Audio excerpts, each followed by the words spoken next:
dari yang sebelumnya, yaitu tentang yang pertama adalah tentang lanjutan dari kuliah sebelumnya, yaitu tentang metode simplex. Lalu kita masuk juga ke yang baru, yaitu tentang keandalan struktur. Oke, mana yang mau duluan? Mudah-mudahan ini cepat selesai ya, supaya nggak lupa. Kita bahas yang metode simplex dulu ya. Jadi modul yang sebelumnya itu yang tentang contoh metode simplex itu dianggap tidak ada saja karena itu belum sempurna ya. Nah, jadi yang dipakai yang ini saja. Oke, ya yang ini kan. Ya.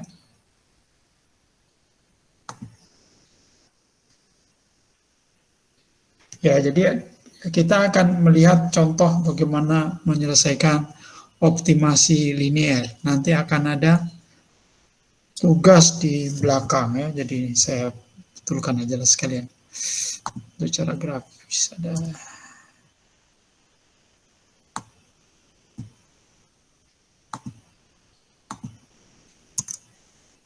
Ini ada nanti ada tugas 5.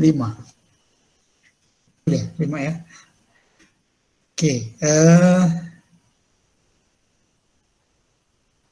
Jadi kita langsung saja ya ke contoh. Soalnya kalau nggak dikasih contoh ini sulit kita bisa memahami. Jadi katakanlah seperti ini ya, kita punya ini. Maksimumkan Z 8X plus 6X2, kendalanya ada 2, 4X1 plus 2X2 kurang dari 60, yang satunya 2X1 plus 4X2 kurang dari 48. Nah, tentu saja kita sebelum masuk ke sini kita sudah belajar tentang cara grafis. Jadi ini saya tambahkan saja slide, duplicate selected slide. Oke, nah jadi kita lihat kalau dia cara grafis. Nah, ini adalah yang kita punya. Oh gosh, ya lupa saya punya peralatan belum saya bawa.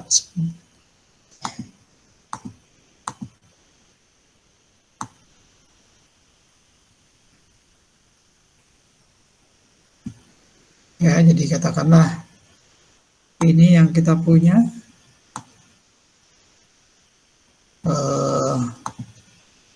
Mungkin terlalu besar.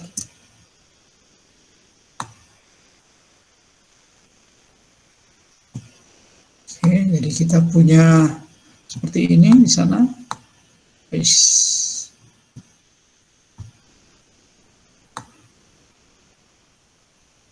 Ya, oke lah.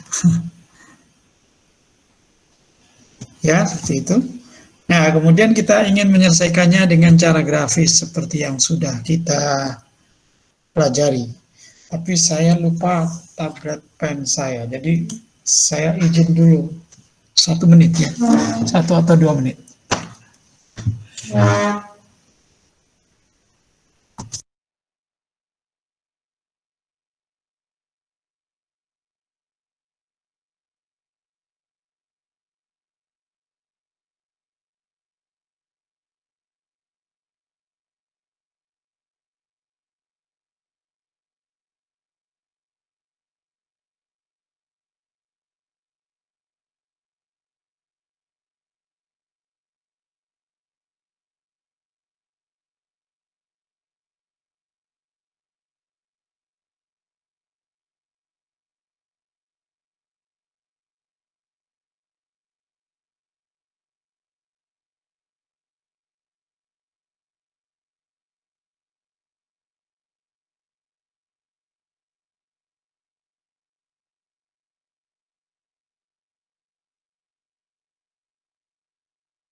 Oke, mohon maaf ya, lupa saya belum pakai. Saya pasang dulu.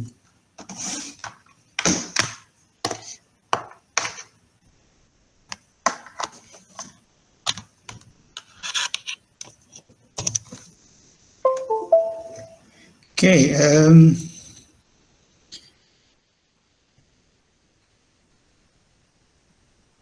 maaf salah.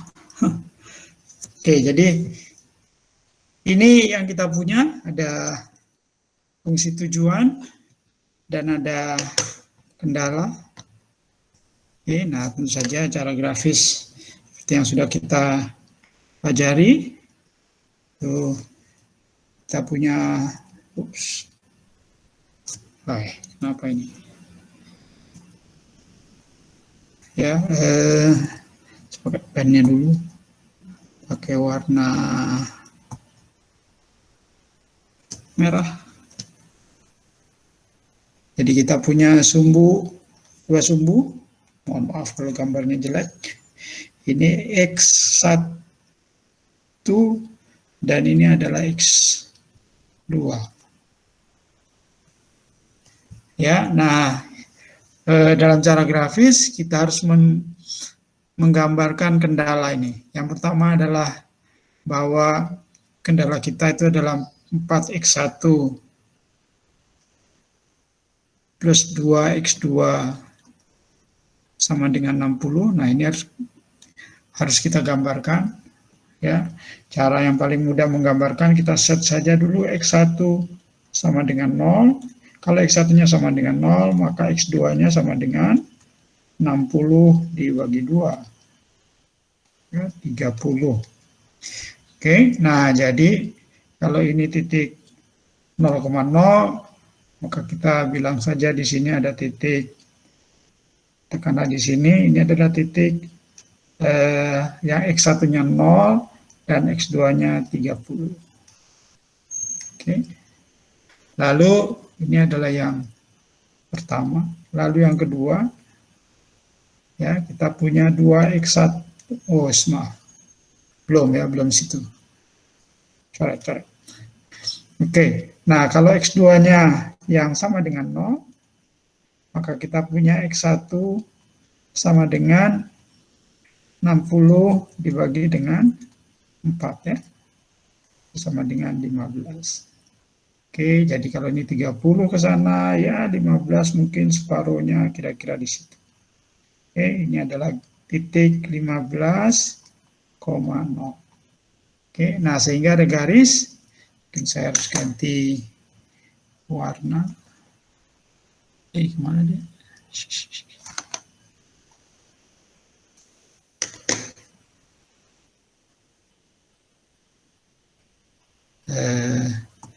Ganti warna biru. Ya, lalu kedua ini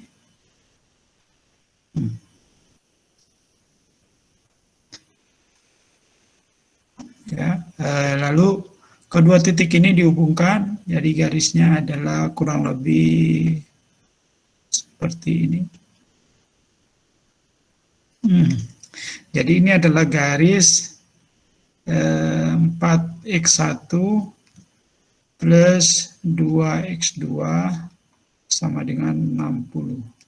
Padahal yang kita punya adalah yang lebih kecil, ya, lebih kecil sama dengan, nah daerahnya mana itu? Kita coba saja dengan titik 0,0. Kalau X1-nya 0, X2-nya 0, kita dapatkan yang sebelah kiri dari persamaan satu ini, ya, sama ini, itu adalah yang kalau X1-nya sama dengan 0, X2-nya sama dengan 0, berarti 0 lebih kecil atau sama dengan 60.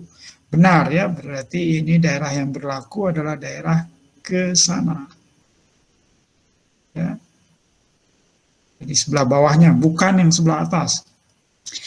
Oke. Nah, hal yang sama kita berlakukan terhadap garis yang kedua, jadi 2X1 plus 4, ini garis yang kedua, plus 4X2 sama dengan 48, Jadi kalau X1-nya sama dengan 0, maka X2-nya sama dengan 24.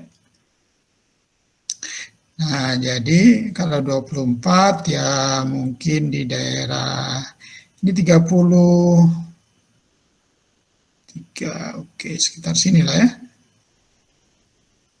Ini adalah titik 0,24.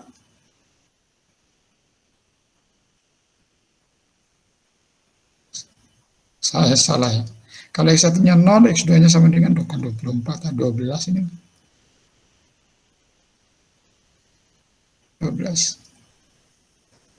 Oke, jadi lebih bawah lagi. Sinilah, kira-kira di sini. 0,12. Oke. Nah, kemudian kalau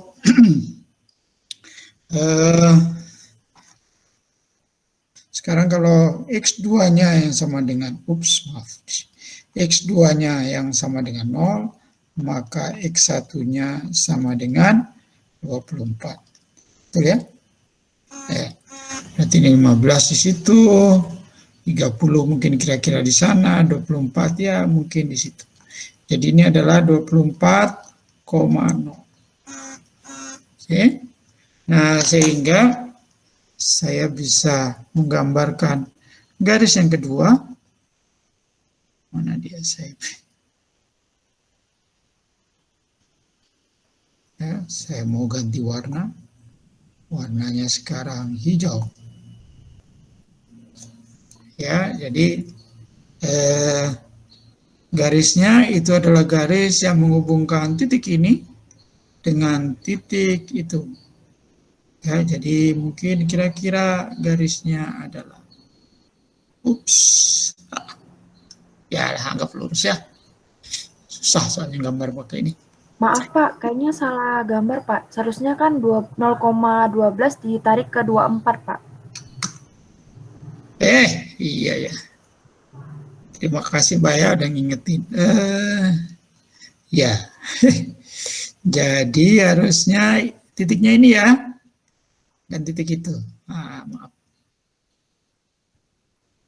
Jadi yang hijau salah. Jadi harusnya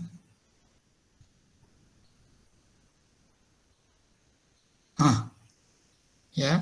Nah, garis ini adalah 2x1 plus 4x2 sama dengan 48. Oke. Nah, yang berlaku mana? Karena ini lebih kecil, masukkan saja x1 sama dengan 0, x2 sama dengan 0, jadi 0 lebih kecil dari 48, apakah betul? Betul, berarti nanti daerahnya adalah daerah yang sini, ya, sana. Oke. Nah, kemudian ada x1 yang lebih besar dari 0, tentu saja kemudian x1-nya harus ke sana. Ya. Dan ada x2 yang lebih besar dari 0, jadi x2-nya ke sana. Oke. Nah, jadi ada daerah yang memenuhi keempat kendala ini, yaitu daerahnya adalah daerah yang saya arsir hijau ini.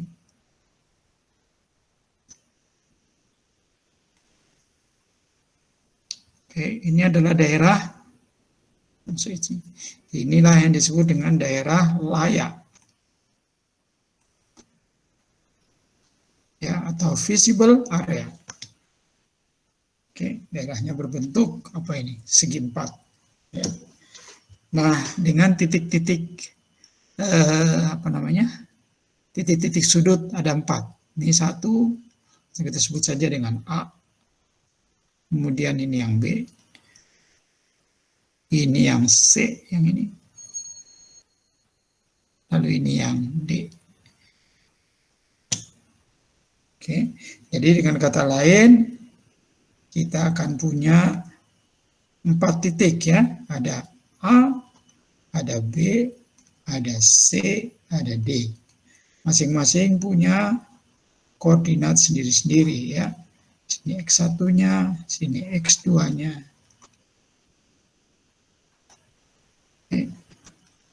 X1-nya A itu X1-nya 0 dan X2-nya 0. B itu X1-nya 15, X2-nya 0. C kita belum tahu, belum kita hitung, tapi D itu adalah 0 dan 12. Oke. Nah, tinggal C yang kita tidak tahu. C itu adalah perpotongan antara dua garis ini. Ya, saya hitungnya di sebelah sini deh. Ya, jadi kita punya dua persamaan itu. Nah, kalau kita punya persamaan pertama 4x1 plus 2x2 sama dengan 60. Persamaan kedua saya bagi 2 deh, jadi ini jadi x1 ditambah 2x2 sama dengan 48. Kalian tentu saja bisa pakai cara Gauss. Kalau nanti X1-nya tidak hanya sampai 2, X-nya tidak hanya sampai 2, tapi bisa sampai 100. Jadi kalian harus cari dengan cara Gauss ya. Eliminasi Gauss yang sudah kita pelajari. Kemudian ini kita kurangi, ini jadi 3x1. Maaf Pak, ya. Itu persamaannya 2x1 plus 4x2 Pak. Ya, dibagi, ini dibagi 2 maksud saya. Jadi ini sama dengan 24. Oke Pak. Ya, jadi ini 3x1. Ini jadi 3x1, ini kemudian 60 dikurangi 24. Dapat, ini adalah yang ini 0, yang X2-nya 0. Yang ini menjadi 436 ya. Jadi X1-nya sama dengan 12. Kalau X1-nya 12, berarti berdasarkan persamaan yang kedua ini, kita dapatkan 12 ditambah 2x2 sama dengan 24, jadi X2-nya menjadi sama dengan 24 kurangi 12, 12 bagi 2 sama dengan 6. Oke, jadi titik C itu adalah X1-nya 12, dan X2-nya 6. Oke, ya. Nah, kemudian kita lihat fungsi ini, fungsi tujuannya ya, yang 8x1 plus 6x2 ini. Ya, persamaan ini. Nah, ini tentu saja dia akan melewati, saya harus ganti lagi warnanya biar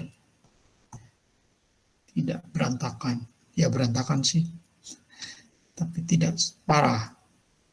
Kayak hitam aja sekarang. Oke ya.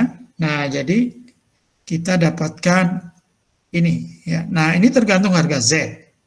Ya. Kalau Z-nya kita set sama dengan 0. Kalau Z sama dengan 0. Maka yang kita dapatkan adalah 8x1 plus 6x2 sama dengan 0. Jadi x2 itu sama dengan minus 8 per 6 x1.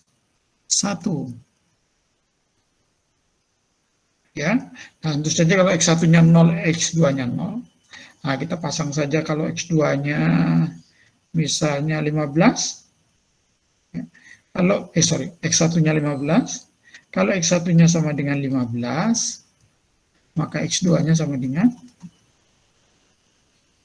8 minus 8 kali 15 dibagi dengan 6. Ini dicoret ke sana, kita bagi ini dengan 3, ini jadi 5. Ini kita bagi 3 jadi 2, 2-nya kita coret dengan 8, ini jadi 4.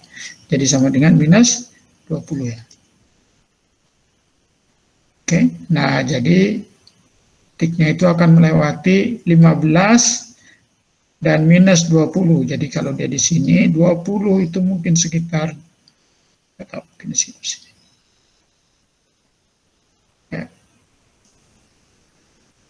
Ya, jadi nanti kita punya garis seperti ini.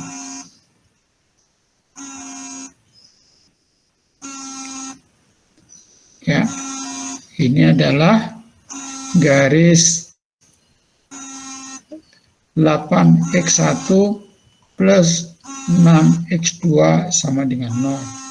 Dengan kata lain, ini adalah garis Z sama dengan 0. Nah, kalau Z sama dengan 1, dia akan bergeser. Ya, mungkin sekitar sini. Ya, dan kalau sama dengan 2 dan seterusnya, dia akan ke sana. Nah, kalau kita pakai grafik yang benar, ya, pakai grafik yang benar, di mana dia akan memotong terakhir, ya. Jadi dia kalau di sini, dia di daerah sini dia ada. Oke, jadi garis yang ini yang Z sama dengan 0 ini, dia akan memotong di satu titik. Daerah sini dia akan lewati di satu titik. Kalau Z-nya lebih besar dari 0, dia akan ke kanan, dia mungkin akan punya 2 titik. Ya. Nah,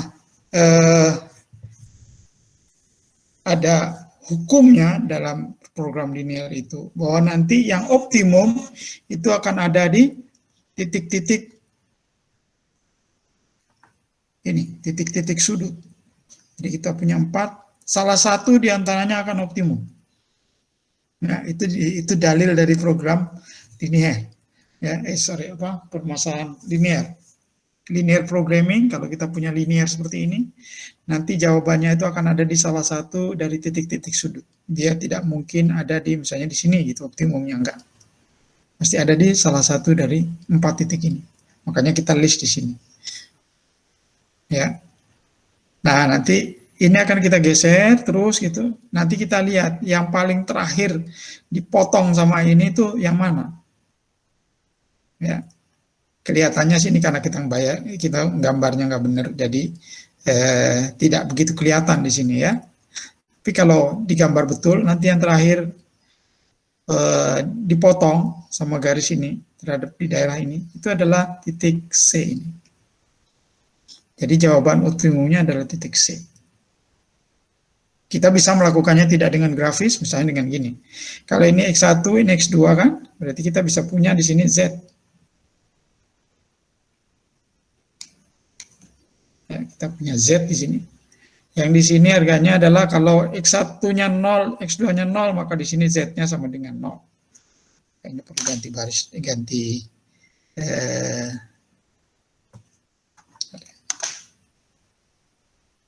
ganti warna lagi, apakah sih ada warnanya?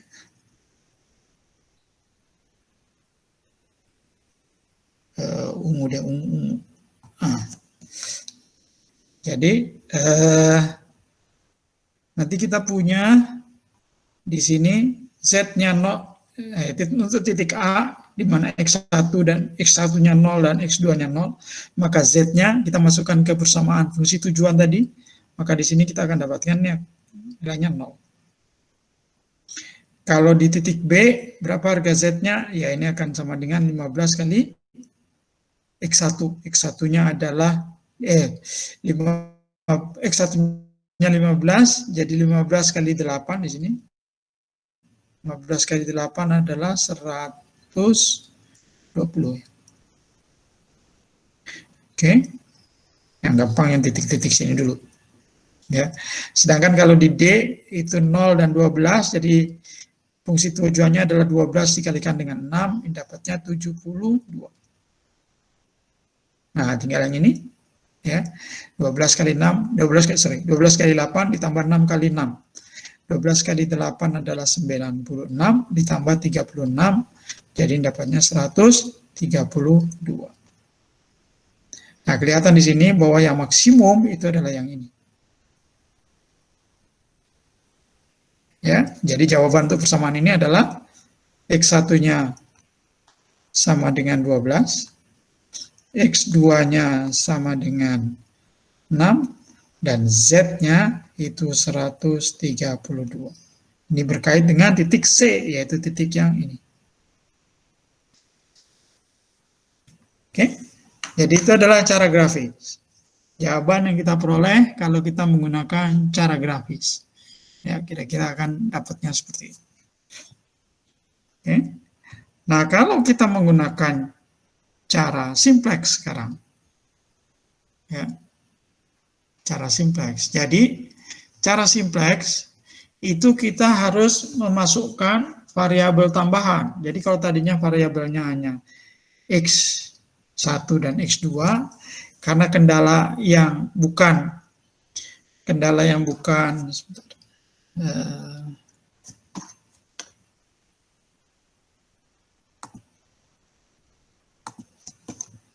ya, karena kendala yang bukan X1 lebih besar 0 dan X2 sama lebih besar 0 itu ada dua, yaitu satu yang ini kendalanya, yang kedua adalah yang ini, ya.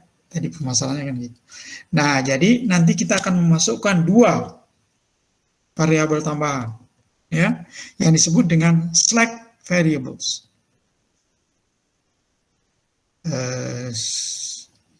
Slack variables, saya nggak bisa nulis, jadi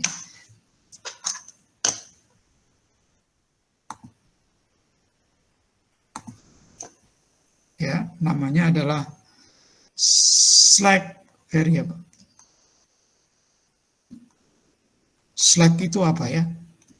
Slack itu terjemahan bahasa Indonesianya apa? Dia menerjemahkan sebagai kendor. Ya, kendor dia. Jadi variabel kendor. Kenapa dibilang kendor? Karena gini, karena ini adalah ketidaksamaan. Ya, yang kita lihat di sini adalah ketidaksamaan. Ada ini. Ya. Nah, kita ingin membuat dia supaya menjadi sama dengan. Ya. Berarti kalau dia lebih kecil sama dengan ini, untuk bisa sama dengan, itu harus dimasukkan sesuatu. Dengan kata lain, persamaan ini ada persamaan yang masih kendor. Gitu. Ya, harus dimasukin sesuatu supaya dia jadi sama dengan.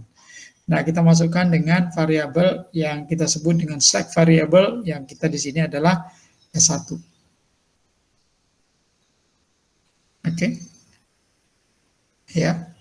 Nah, kalau kita masukkan S1, dia menjadi sama dengan. Terus kemudian kita masukkan juga variabel yang kedua karena ada kendala yang kedua, yaitu variabel kendor yang kedua yang S2 yang menambahkan ke yang kedua ini sehingga dia menjadi sama dengan. Bisa jadi seperti itu, ya.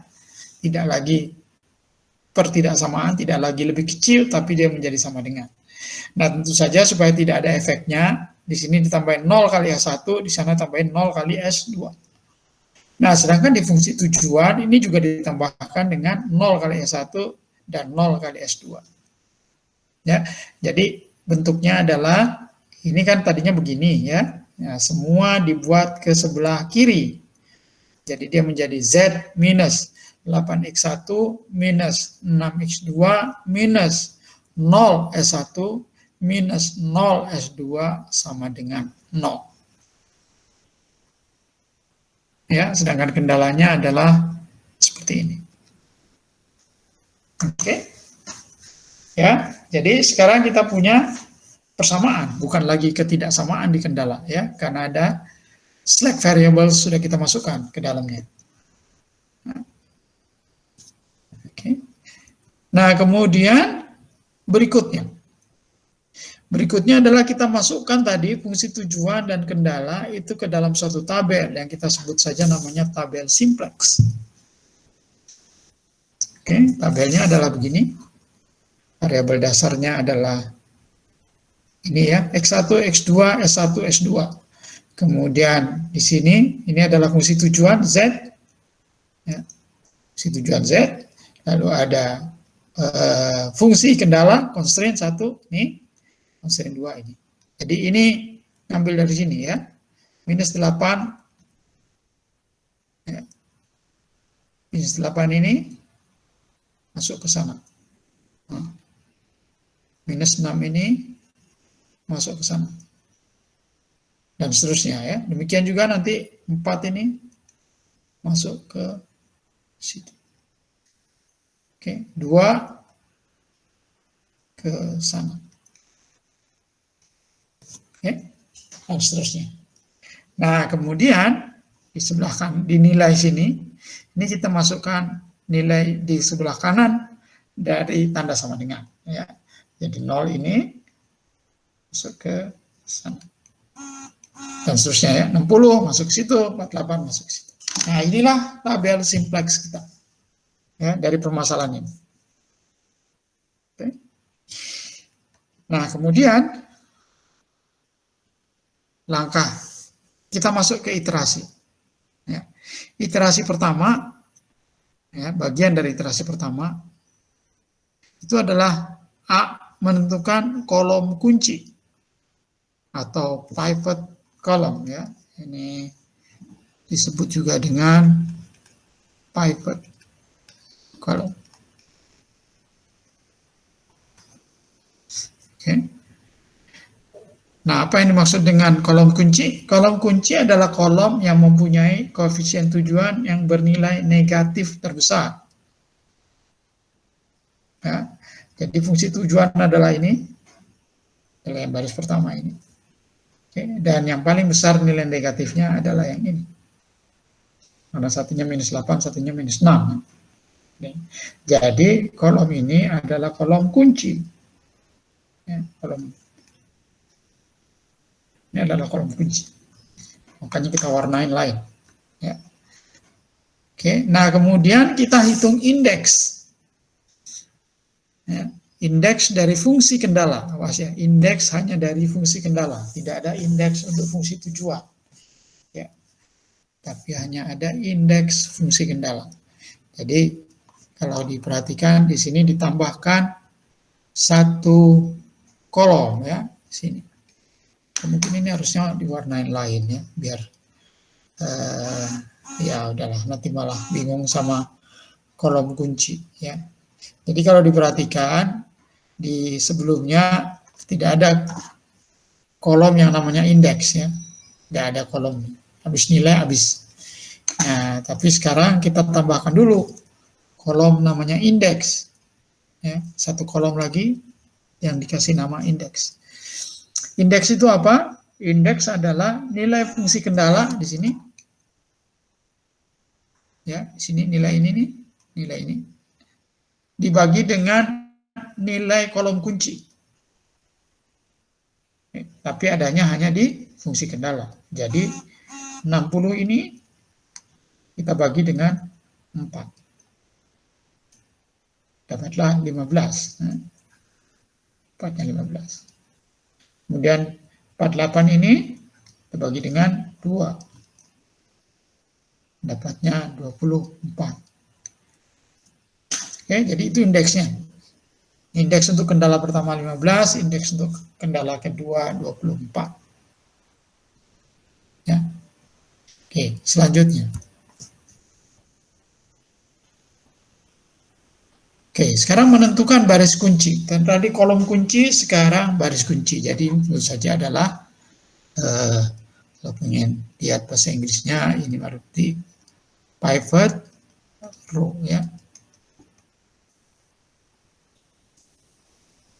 Ya.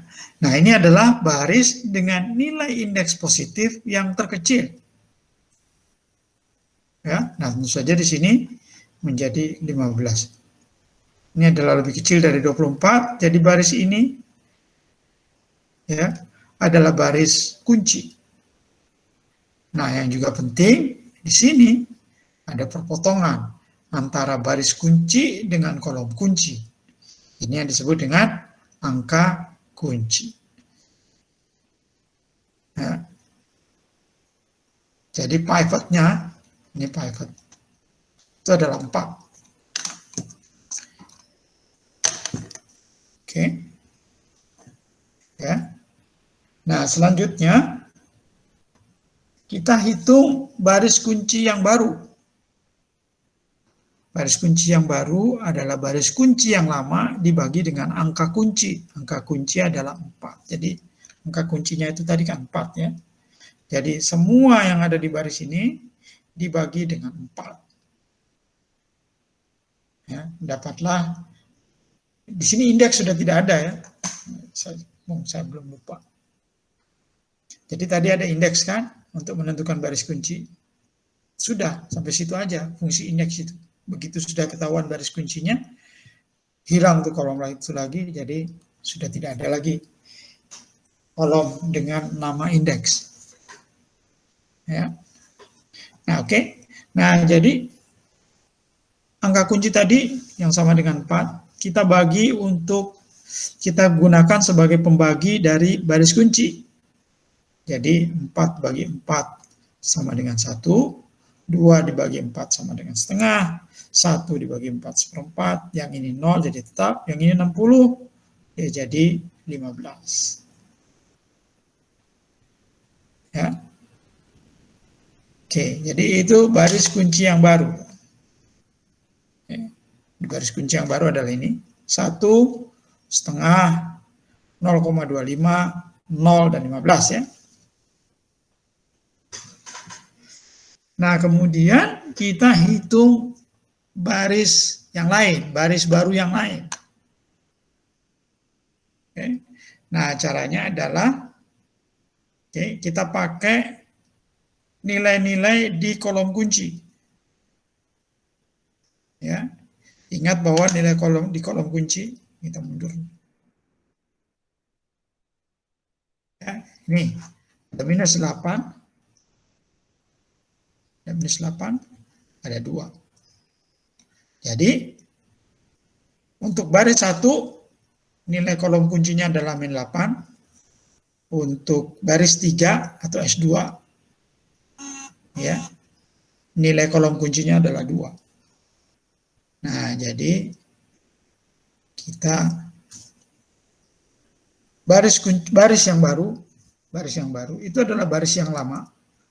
Baris barunya kita sedang hitung, baris lamanya adalah -8 dikurangi dengan baris kunci dikalikan dengan kolom kunci baris itu. Baris kunci sekarang adalah 1. Ya. Oke. Dan kolom kunci baris itu adalah -8.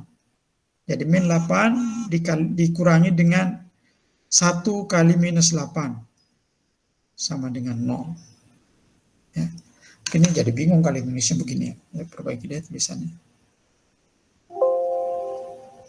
Nggak perlu ya, kita di-skat.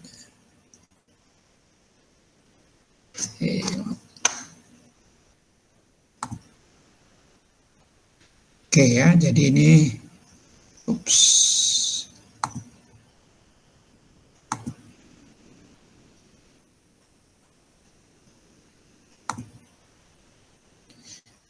Oke ya. Nah, jadi ini mungkin saya kecilin aja biar nggak bingung lihat angka-angka kayak gini.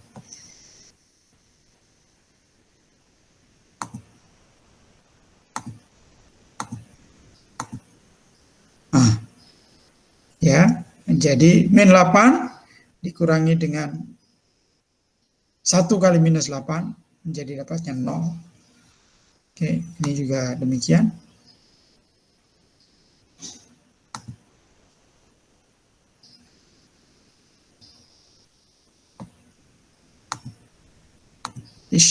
Saya besarkan kecil.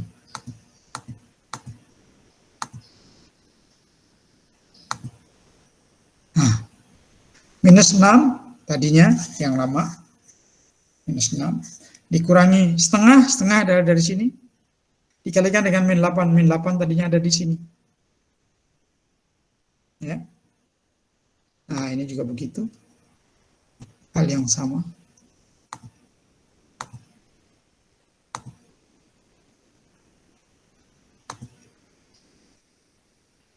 Nah, ya. Oke. Jadi sekali lagi -6 adalah baris yang lama, nilai yang lama. Setengah adalah dari sini, -8 adalah yang tadinya di sini. Ini juga begitu, 0 adalah yang lama, 0,25 adalah ini, ya, -8 adalah 4 yang lama. Punya +2.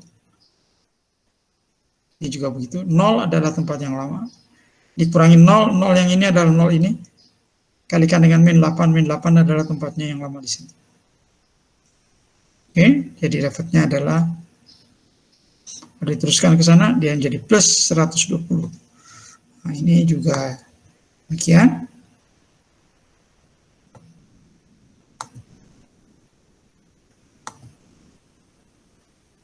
Nah, ini ya. Oke, nah jadi kalau ini saya show lagi.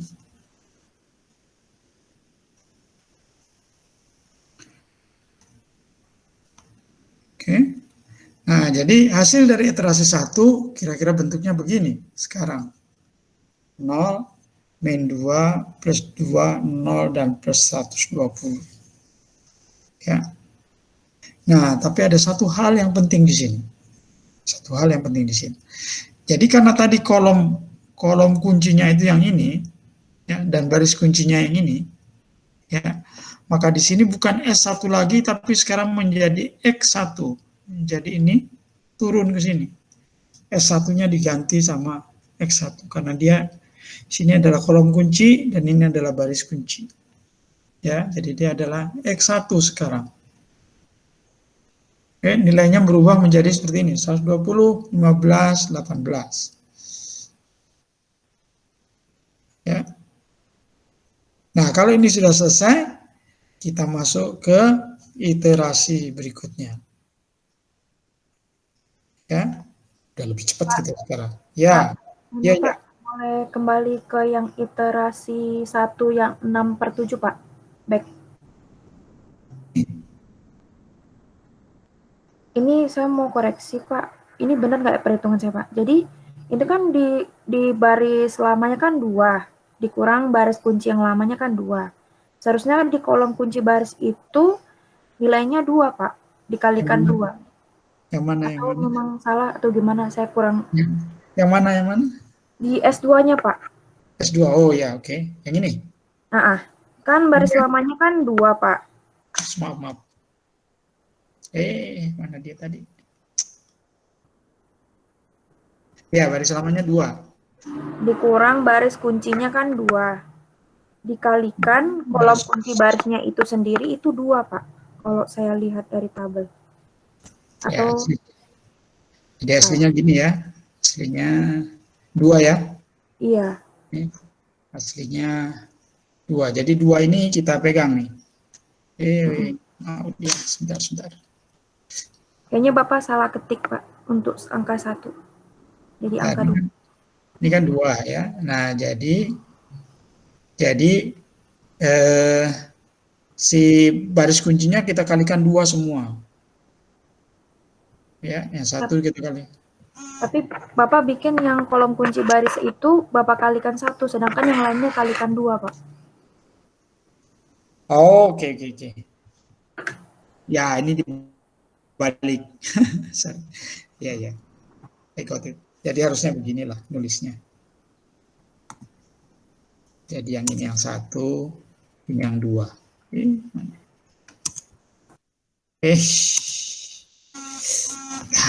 Maaf.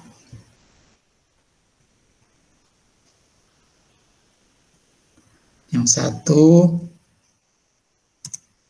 ini yang 2. Itu kali maunya? Enggak, Pak. Jadi 2 dikurang 2 dikalikan dengan 2, Pak. Enggak lah. Jadi gini loh. Ini dikalikan 2 semua, ya. Ini semua dikalikan 2.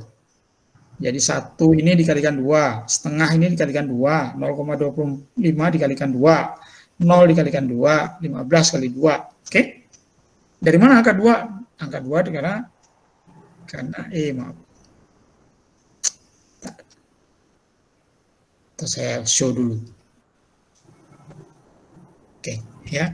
Jadi paham ya ini 1 dikalikan 2, setengah dikalikan 2, 0,25 dikalikan 2, 0 dikalikan 2, 15 dikalikan 2. Oke.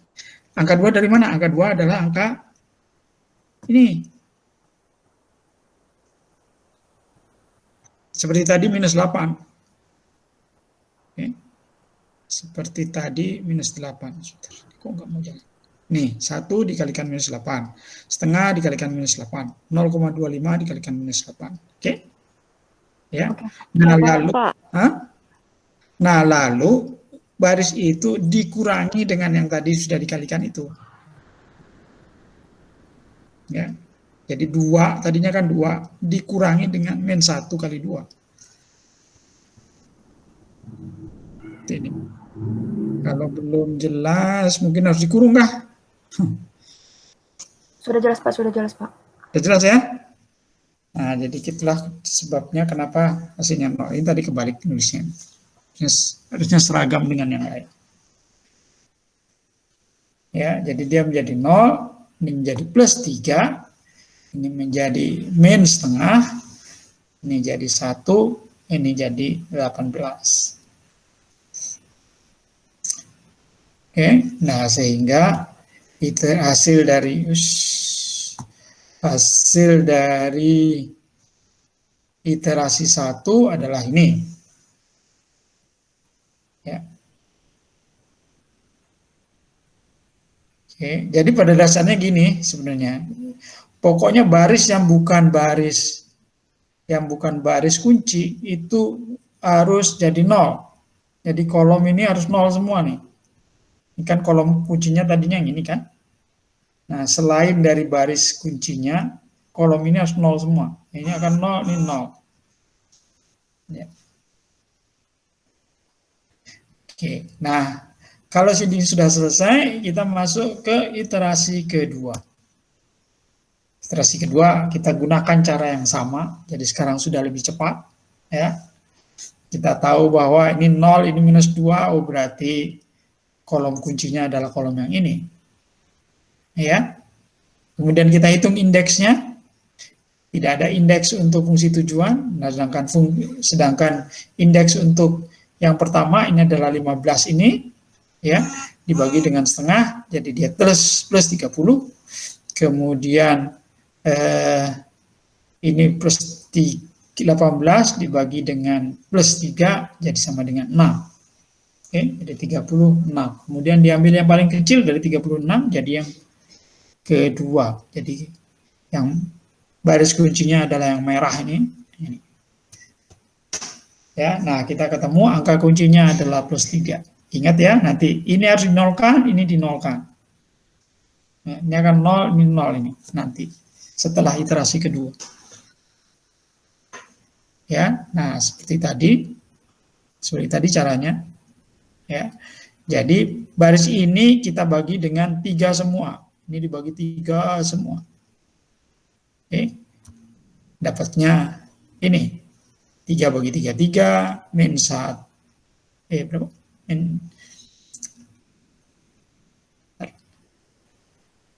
Min setengah dibagi 3 adalah min 1/6. Ya.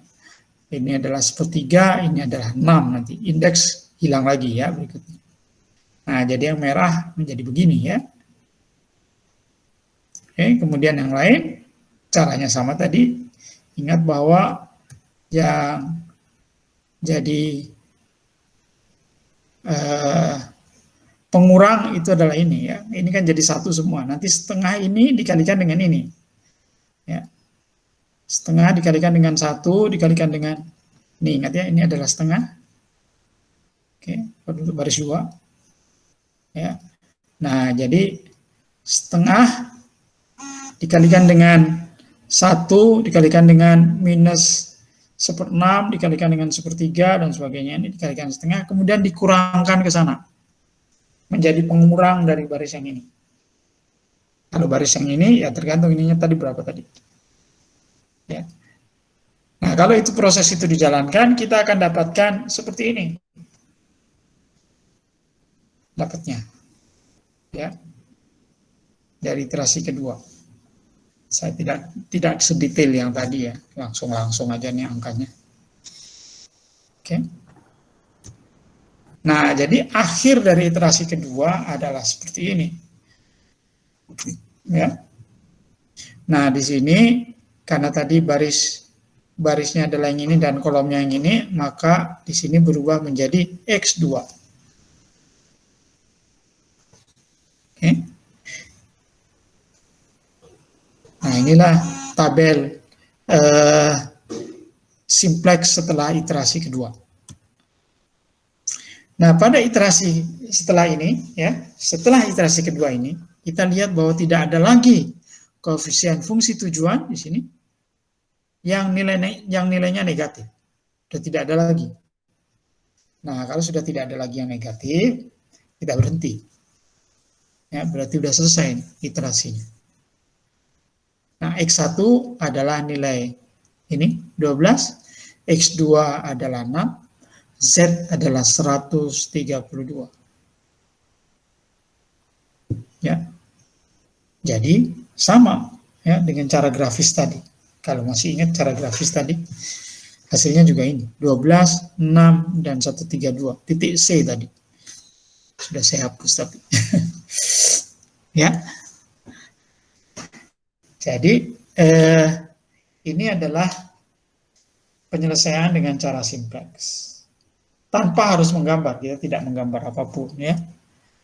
Jadi keuntungan dari cara simplex itu kita tidak menggambar apapun. Itu keuntungan pertama. Keuntungan yang lebih canggih lagi adalah bahwa ini ya, kalau X-nya itu bisa berapapun, bisa berapa buah, bisa X1, X2, X3, X4, dan sebagainya. Yang tidak mungkin digambar ya. Tadi itu bisa kita gambar karena X-nya, tadi itu bisa kita gambar karena X-nya cuma ada 2, X1 dan X2. Kalau ada X3 dia menjadi ruang, masih bisa kita gambar meskipun dengan kesulitan yang susah. Ya, sulit kita gambarkannya, tapi masih bisa digambar. Ya, kalau X-nya ada 3. Kalau dia mulai 4, nah kita nggak bisa. Gimana gambarnya? Karena sumbunya ada 4, masing-masing tegak lurus satu sama yang lain ya. Istilahnya kalau sudah lebih dari 3 itu bukan lagi tegak lurus, tapi ortogonal. Satu ortogonal terhadap yang lain. Bayangkan ada 4 sumbu yang saling tegak lurus. Gimana caranya itu?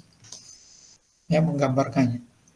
Tapi dalam hanya kesulitan digambarnya saja, tapi sebenarnya bisa dilakukan dengan simplex. Kalau dengan simplex nggak ada urusan ya, nggak ada urusan dengan cara menggambar. Kita bisa menggunakan begini dan kita ketemu juga jawabannya. Oke? Oke, Pak. Kalau ini sudah selesai, masuk ke tugas ya. Coba bikin ini deh. Ya, masing-masing. Kira-kira begini. Dengan kendala 2 ya, masih, dan ini masih X-nya masih 2 ya. Belum 3, belum 4. Silakan saja supaya namanya have the feeling lah, punya pengalaman lah mengerjakan cara simplex dan cara grafis, dapatnya gimana ya. Makanya dimintakan 2 solusi ya, grafis dan simplex. Oke. Pak, mau bertanya, Pak? Iya. Kan tugas sebelumnya kan Z-nya kan selalu digunakan kan 20, Pak. Iya. Jadi untuk nilai Z-nya tetap 2020 atau perpatokan dari tugas-tugas sebelumnya Z yang ditetapkan 20, Pak? Jadi gini, sebenarnya berapapun itu nggak masalah. Ya, yang penting A per Z-nya itu jangan, yang penting A per Z-nya itu kecil. Ini saya juga tidak tahu apakah semuanya bisa dapat jawabannya nggak. Mestinya dapat sih. Ya, tapi mudah-mudahan dapat. Cuman masalahnya kan kalau A-nya itu 3 angka dan Z-nya 20, itu kan bisa A per Z-nya bisa lebih dari 1. Dan nanti angkanya jadi bisa besar gitu. Nah, ini yang saya tidak mau, makanya hanya 3 angka terakhir dan Z-nya tahun ini ya, 2020. Oke, jadi coba saja dengan ini, mudah-mudahan semua bisa mendapatkan jawaban. Mestinya dapat, mestinya. Meskipun ada yang angkanya susah, ada yang angkanya gampang. Ya, tapi semua ada jawabannya mestinya. Ya, jadi pakai 20-20 aja, Pak. Oke? Oke, Pak. Ya, sekarang sudah 8.25. Oke, jadi kita masuk kemudian ke modul berikutnya. Ya, kita masuk ke yang ini. Ini kita masih ngomong-ngomong aja ini. Ya, kita masuk ke bagaimana kita bisa mengelola ketidakpastian atau uncertainty. Kita akan bahas 4 hal ini, dahuluan, tingkat risiko, jenis-jenis ketidakpastian, dan nanti kita masuk terakhir ke keandalan. Ya, pendahuluan. Oke, ya. Jadi kita selama ini dalam waktu kalau menghitung struktur atau menghitung apapun lah, tidak harus struktur juga sih. Bisa air, bisa MK, macam-macam ya. Itu kita didominasi dengan deterministik. Ya. Jadi kalau kita gunakan peraturan, misalnya peraturan bangunan tahan gempa, misalnya gitu. SNI berapapun. Ya. Maka umumnya itu kita asumsikan bahannya itu bahan yang minimum, ya. Kemudian bebannya itu adalah beban yang maksimum. Kemudian oleh peraturan ditentukan, ini loh prosedur perhitungannya seperti ini. Ya. Nah, kalau kita ikuti peraturan itu, karena kekuatannya diambil yang minimum, bebannya diambil yang maksimum, prosedur sudah ditentukan. Akibatnya apa? Kalau kita ikuti, memang bangunannya akan aman. Hanya kalau ngikutin peraturan, itu jarang terjadi keruntuhan struktur. Ya, gedungnya akan aman-aman saja. Ya, kalau diikuti, yang menjadi masalah kan kadang-kadang kita nggak mengikuti tanpa alasan yang jelas ya. Nah, jadi kalau itu semua diikuti, itu jarang terjadi keruntuhan struktur. Tapi karena jarang itu, ya, kemudian kita tidak tahu sebenarnya berapa sih tegangan yang terjadi di struktur itu, di bangunan itu. Lendutannya berapa sih sebetulnya? Kita tidak tahu. Ya. Karena semua sudah ditentukan ya. Kekuatannya minimum, bebannya maksimum, prosedurnya seperti ini. Selesai. Ya. Nah, jadi berapa tegangannya sebenarnya nggak tahu. Lendutan sebenarnya berapa nggak tahu juga. Ya. Kita sekedar mengikuti prosedur. Nah, kekurangan informasi tadi berapa sebenarnya? Ya. Kemudian dengan adanya peraturan yang angka keamanannya tinggi, ya, jadi dibuat aman semua. Ini kalau dikombinasi, kemudian kita menganggap bahwa kalau kita ikuti saja, ikuti si prosedur itu, kita menganggap bahwa struktur yang kita bangun berdasarkan aturan tadi, itu akan mutlak aman. Ya. Nggak akan runtuh deh. Ya. Tidak akan runtuh. Nah, padahal tidak pernah ada itu yang disebut dengan mutlak aman atau aman mutlak, itu tidak ada di alam ini, nggak ada. Ya, pasti ada sesuatu yang pasti ada kemungkinan runtuh, itu pasti ada, meskipun kemungkinannya kecil, tapi ada kemungkinan. Ya, jadi aman mutlak itu tidak ada. Memang sebetulnya di alam ini tidak ada yang mutlak. Ya, kalau mau mutlak itu nanti katanya di akhirat. Selama masih di dunia tidak ada yang mutlak-mutlakan. Semuanya masih bisa berlaku berbeda dengan apa yang kita perkirakan. Nah, jadi kalau tidak ada aman mutlak itu, berarti yang harus kita lakukan adalah kita harus membuat bertoleransi, ya, bertoleransi bahwa strukturnya itu perilakunya berbeda dengan yang kita mau. Ya, dia bisa macam-macam. Nah, itu kita harus memberikan toleransi ke situ. Nah, lalu kemudian toleransinya itu seberapa besar? Ya, kita bilang tidak ada toleransi untuk keruntuhan struktur. Tidak mungkin. Jadi kita bilang apa? Zero tolerance. Zero tolerance. Nggak ada di alam yang zero tolerance itu sebetulnya. Itu kan hanya jargon ya, peribahasa. Zero accident. Ya, oke. Tapi gimana cara bikinnya?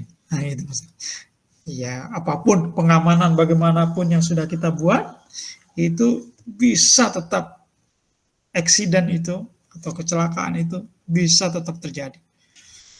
Ya, bagaimanapun amannya yang kita buat. Ya. Nah, jadi kita harus set toleransinya. Toleransi tidak mungkin nol, tapi suatu harga yang bisa kita terima. Jadi ada kemungkinan runtuhnya adalah 0,5% atau 0,00005%. Nah, itu harus kita sepakati. Ya, kita harus belajar menerima toleransi. Ya, kalau toleransi sedikit, dan toleransi tidak mungkin nol. Ya, selama masih di dunia. Nah, jadi selalu ada yang namanya kegagalan. Kemungkinan gagal itu selalu ada. Tidak mungkin dinolkan sama sekali kemungkinan itu. Tidak mungkin gagal, tidak mungkin. Pernyataan seperti itu salah.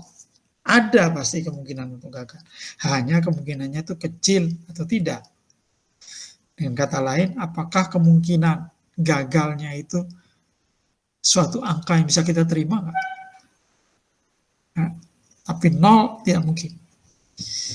Oke. Ya, jadi selalu ada risiko kegagalan struktur. Nah, karena itu ada pendekatan baru ya terhadap peraturan ini. Jadi kalau tujuan perancangan itu sebetulnya adalah memastikan bahwa ada penyimpangan struktur dari tujuan semula. Bahwa penyimpangan struktur dari tujuannya semula itu yang pertama adalah dapat terjadi kapan saja dalam umur struktur. Ya, jadi kalau kita desain satu bangunan berumur 100 tahun, ya, maka dalam 100 tahun itu bisa ya, terjadi penyimpangan dari apa yang kita mau. Struktur itu, perilakunya berbeda sama yang kita harapkan dalam kurun waktu 100 tahun itu. Yang kedua adalah bahwa yaitu tadi kembali ke yang sudah kita bahas tadi, yaitu apakah tingkat penyimpangan itu bisa kita terima enggak? Sesuatu yang kalau tidak bisa kita terima, ya berarti kita katakan bahwa desain kita itu harus diperbaiki. Ya, karena ada yang tidak bisa kita terima. Ya, jadi misalnya, waktu nanti kita kita membangun struktur, harapannya adalah strukturnya tidak akan runtuh sampai, tidak akan ada retak-retak, tidak akan runtuh lah selama 100 tahun. Begitu dipakai, ternyata ada waktu sudah berumur 50 tahun misalnya, atau 60 tahun, belum 100 tahun, yang penting dia bisa menyimpang. Ya, dia bisa runtuh, dia bisa punya retak-retak, dia punya lanjutan besar, ya, dia bisa bergetar. Ya. Yang lebih daripada yang seharusnya.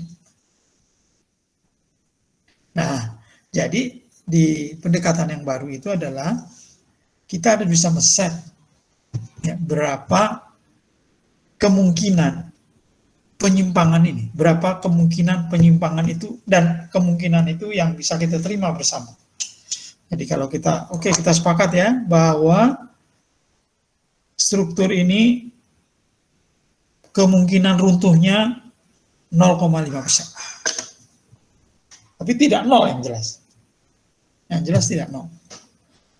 Kalau nol itu tidak ada di alam. Ya. Nah, jadi pendekatan barunya itu tidak mutlak-mutlakan, tapi ada persentasenya. Ya. Kalau selama ini kan, kalau kita ikuti saja code, dia tidak akan runtuh. Padahal masih ada itu kemungkinan runtuh. Ya. Nah, struktur itu umumnya punya banyak persyaratan kinerja. Ya. Ada 2 nih paling tidak, ya. Persyaratannya banyak tapi bisa dikelompokkan jadi 2. Yang pertama adalah keadaan batas ultimate atau ultimate limit states. Ini saya bingung juga ini menerjemahkan ultimate itu apa. Karena Ultimate itu sebenarnya batas, tapi limit juga batas. Jadi kalau ultimate limit states itu apa kemudian terjemahannya? Jadi itu memang kekurangan bahasa Indonesia. Ya, kekurangannya bahasa Indonesia adalah dia tidak kaya kata-katanya ya. Kita sudah pernah membahas tentang ini. Ya, mungkin bahasa Jawa itu lebih kaya ketimbang bahasa Indonesia mungkin ya, saya tidak tahu. Tapi yang jelas dengan bahasa Inggris ya kalah. Bahasa Indonesia itu ya kalah kaya dia. Mungkin dengan bahasa Arab, bahasa Inggris itu. Ya. Nah, jadi ada dua kelompok ini. Keadaan batas ultimate dan keadaan batas layak. Nah, keadaan batas ultimate itu adalah kalau dia dilewati, keadaan batas yang kalau dilewati, ya, bangunan itu runtuh. Kalau itu dilewati, runtuh dia. Ya, itu adalah keadaan batas ultimate. Rubuh. Jadi mungkin kekuatan bahan dan kekuatan struktur itu lebih kecil daripada kekuatan yang datang, tegangan yang terjadi. Jadi umumnya perbandingannya di tegangan sih. Jadi tegangan yang diakibatkan oleh beban itu lebih besar daripada tegangan yang bisa dihasilkan, yang bisa melawan itu, yang dihasilkan oleh bahan dan bentuk struktur. Ya. Nah, karena tegangan akibat beban yang terjadi itu lebih besar daripada yang bisa disediakan oleh strukturnya, maka struktur runtuh. Nah, kemudian ada syarat batas yang kedua, atau ada keadaan batas yang kedua, yaitu keadaan batas layak, atau serviceability limit state. Ya. Nah, kalau keadaan batas layan ini dilewati, itu strukturnya nggak runtuh, masih berdiri. Tapi orang nggak mau pakai, ya, karena takut nggak mau pakai. Jadi sama saja strukturnya tidak dipakai juga. Ya, kalau runtuh kan memang gimana lagi, strukturnya runtuh, gimana mau makainya, orang barangnya udah runtuh. Tapi kalau keadaan batas layak, barangnya masih ada, tapi nggak kita pakai juga. Jadi ya sama saja sebenarnya dengan runtuh itu, ya sebenarnya. Cuman dalam bahasa yang lebih, dalam wujud yang lebih halus lah. Ya. Nah, umumnya keadaan batas layan itu di tiga ini, ya, rendutan, getaran, sama retak. Itu kalau di struktur ya. Jadi kalau kita misalnya, saya nggak tahu, saya udah lama sekali nggak ke Sarinah, gedung Sarinah. Kalau dulu di Sarinah itu mulai lantai berapa ya, lantai 7 apa lantai berapa, itu kalau kita jalan itu dia turun ya, turun kemudian naik lagi, jadi dia melendut, ya, melendut. Jadi bagian tengahnya itu turun. Nanti kalau dekat kolom dia naik. Nah, kalau sampai lendutan itu terasa, kelihatan, ya, kelihatan banget, itu orang nggak mau pakai itu gedung itu, takut. Ya, waktu itu sih orang-orang pada nekat aja itu. Saya nggak tahu apakah sudah dibetulkan atau enggak itu sekarang. Ya, lendutan itu. Ya. Nah, jadi gedungnya nggak apa-apa, tapi karena lendutannya besar, orang takut, jadi nggak dipakai juga. Saya nggak tahu apa yang terjadi dengan gedung, mana ini namanya? Nah, dekat rumah saya nih, saya sampai lupa. Mustika Ratu, apa? Sari Ayu, apalah. Atau saya ada di MT Haryono tuh, ada gedung tinggi yang tidak dipakai. Saya tidak tahu itu kenapa, tapi kabarnya ya sama, lendutannya terlalu besar. Hanya kemudian orang tidak mau pakai, kosong gedung itu, sekian lantai. Ya. Saida, Pak. Saida ya? Oh, ya, Menara Saida ya? Iya, betul.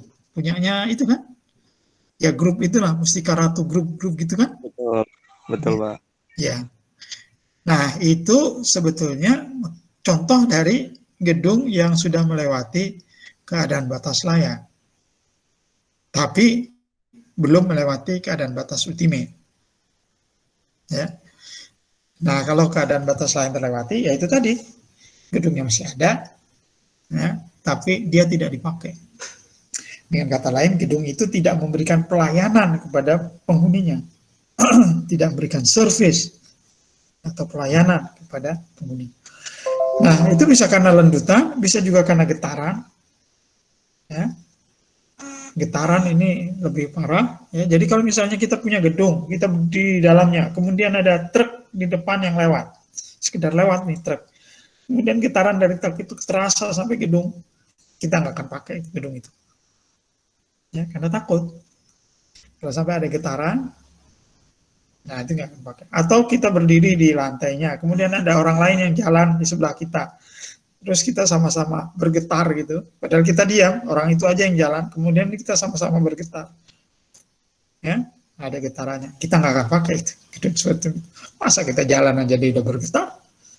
Ya, padahal nggak rubuh. Jadi tidak memberikan pelayanan juga gedung seperti itu. Atau retak, ya, kelihatan retaknya. Ya. Jadi kelihatan ada retak-retak gitu di dindingnya, kolom-kolomnya ada retak-retak. Kelihatan tapi dia mungkin tidak bergetar, tidak melendung, tapi retak-retaknya kelihatan. Apalagi kelihatan kalau tumbuh ya, crack growth. Jadi kalau sekarang mungkin panjangnya 5 cm, besok jadi 7 cm. Wah, besoknya lagi jadi 10 cm. Wah, depan makin panik kita ya.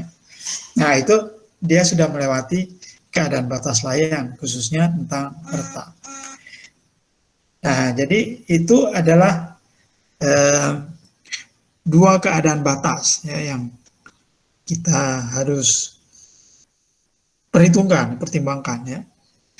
Nah, ada struktur-struktur tertentu. Oke, pada dasarnya semua struktur harus memenuhi ini. Memenuhi, artinya tidak melewati keadaan batas ultimate dan tidak melewati keadaan batas layak. Ya. Nah, kalau strukturnya itu bebannya besar sekali, ya. Nah, umumnya begitu kita desain terhadap keadaan batas layak, lendutan, kita desain supaya tidak melewati harga lendutan tertentu. Begitu kita selesai itu, umumnya keadaan batas ultimate masuk juga. Ya, jadi umumnya dia kuat. Jadi misalnya saya kemarin baru seminar, kenapa saya kemudian tidak ngajar itu adalah karena saya hari Selasa kemarin saya seminar tentang high speed train,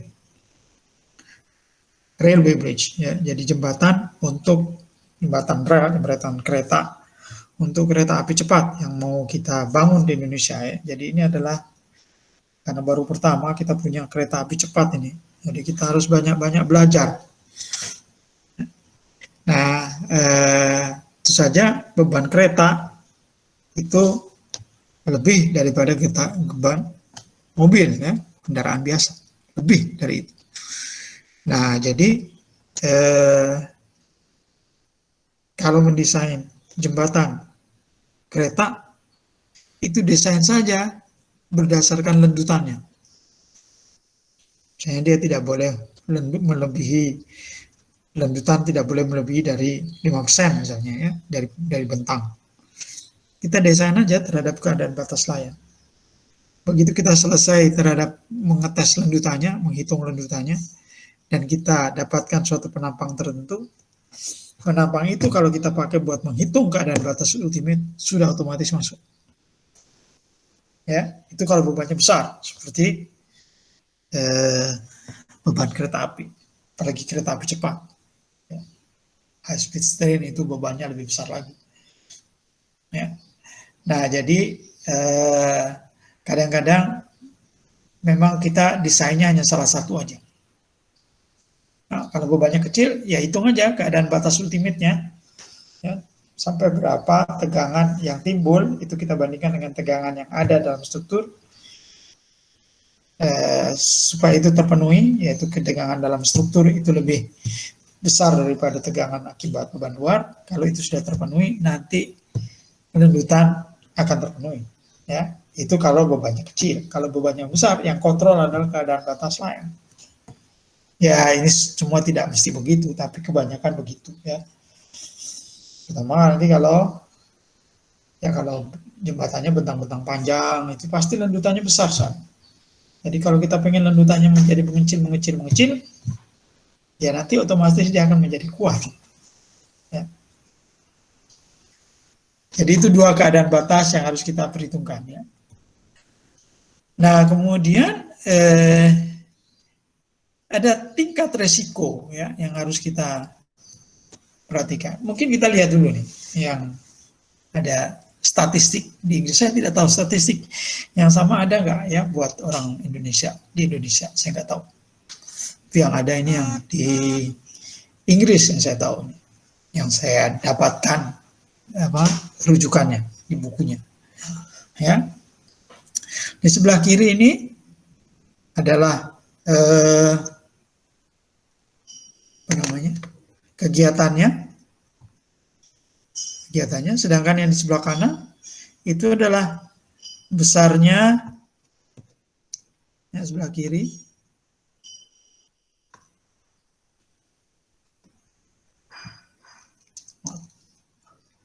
Oke, yang sebelah kiri sini ini adalah kegiatannya yang menyebabkan kematian.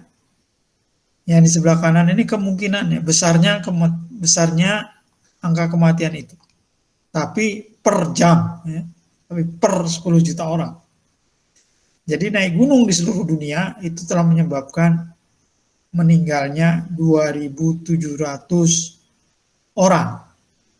Tapi di antara 10 juta. Ya, ini saya juga bingung, angkanya kok tinggi banget ya. Pasti ada satu alasan. Mungkin kita bisa tidak percaya. Saya juga nggak begitu percaya sih. Masa sampai, ini pasti salah ini. Ada 2.700 sih kayaknya enggak. Mungkin 270 ya. Saya cek dulu ke bukunya. Ini saya ambil dari itu ya, comparative death risk. Bulan tadi lihat-lihat, enggak betul 2.700. Makanya saya juga bingung lah, kok tinggi banget. Kira-kira begitu ya. Kemudian kecelakaan udara untuk seluruh dunia itu 120 per jam dalam 1 jam, tapi untuk 10 juta orang. Tapi tentu saja kita harus melihatnya gini. Jadi kecelakaan udara yang 120 per jam ini dia kelihatannya besar, tapi sebenarnya kecil. Kenapa kecil? Karena orang tidak selalu ada di udara, tidak selalu ada dalam pesawat. Dalam pesawat paling berapa jam sih? Masing-masing orang. Makanya kemungkinannya jadi besar ini, angkanya jadi